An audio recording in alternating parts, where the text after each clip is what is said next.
ধন্যবাদ আপনার সকলকে।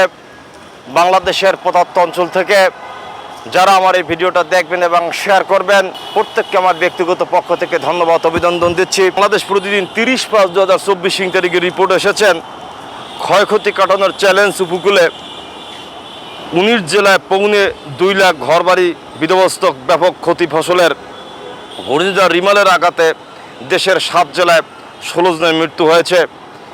এই পত্রিকার ডিটেলসে দেখা যায় এই ঘূর্ণিঝড়ের কারণে বাংলাদেশে 19টা জেলায় 2 লক্ষ ঘরবাড়ি বিধ্বস্ত হয়েছেন, ব্যাপক ক্ষতি হয়েছেন। এবং এই 19টা জেলার মধ্যে সাতক্ষীরা, খুলনা, বাগেরহাট, ঝালকাঠি, বরিশাল, পটুয়াখালী, পিরোজপুর, বরগুনা, ভোলা, ফেনী, কক্সবাজার, চট্টগ্রাম, নোয়াখালী, লক্ষ্মীপুর, চাঁদপুর, নড়াইল, গোপালগঞ্জ আরও জেলার রয়েছেন।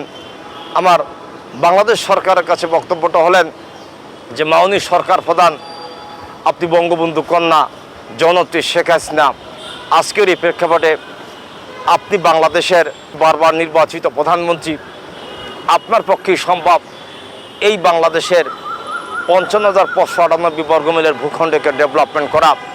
আপনার এই ক্ষমতার আমলে অনেক ডেভেলপমেন্ট কাজ করেছেন, বিভিন্নভাবে আপনি ডেভেলপমেন্ট করেছেন।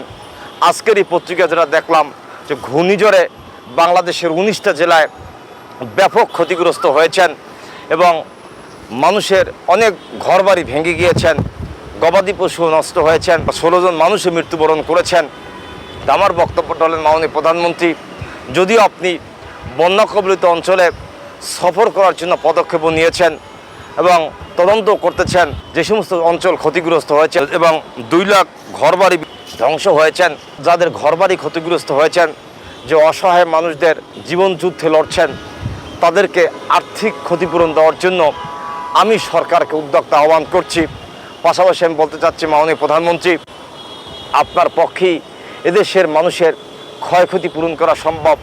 আজকের এই ঘূর্ণিঝড় রিমালের কারণে 2 লক্ষ মানুষের ঘর ভেঙে গিয়েছেন, যারা আজকে রাস্তায় নেমেছেন তাদেরকে সহায়তা করার জন্য মাননীয় প্রধানমন্ত্রী আপনার সরকার যে পদক্ষেপ নেবেন, আর্থিক সহায়তার জন্য প্রতিটা মানুষের কাছে ঘরঘর পৌঁছে যায় এবং আপনার যে সমস্ত সরকারি কর্মকর্তারা বা যারা জনপ্রতিনিধিরা ঘূর্ণিঝড়ের ক্ষতিগ্রস্ত মানুষদেরকে সহায়তা করবেন, তাদের সহায়তার জন্য ঠিকঠাক মতো পৌঁছে যান, সেজন্য আপনি পদক্ষেপ গ্রহণ করার জন্য আপনাকে উদ্যোক্তা আহ্বান করছি।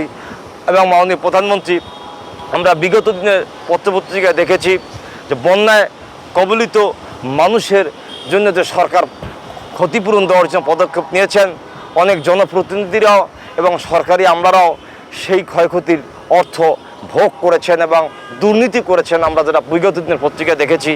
আজকের এই প্রেক্ষাপটে মাননীয় প্রধানমন্ত্রী আপনাকে বিনয়ের সাথে বলতে চাচ্ছি এবং আপনি অত্যন্ত সতর্কতার সাথে এবারের বন্যারা মোকাবিলা করে যারা ক্ষতিগ্রস্ত হয়েছেন তাদের প্রত্যেকের ঘরঘর আপনার সাহায্যর পৌঁছে দেবেন, সে উদ্যোক্তা আহ্বান করছি।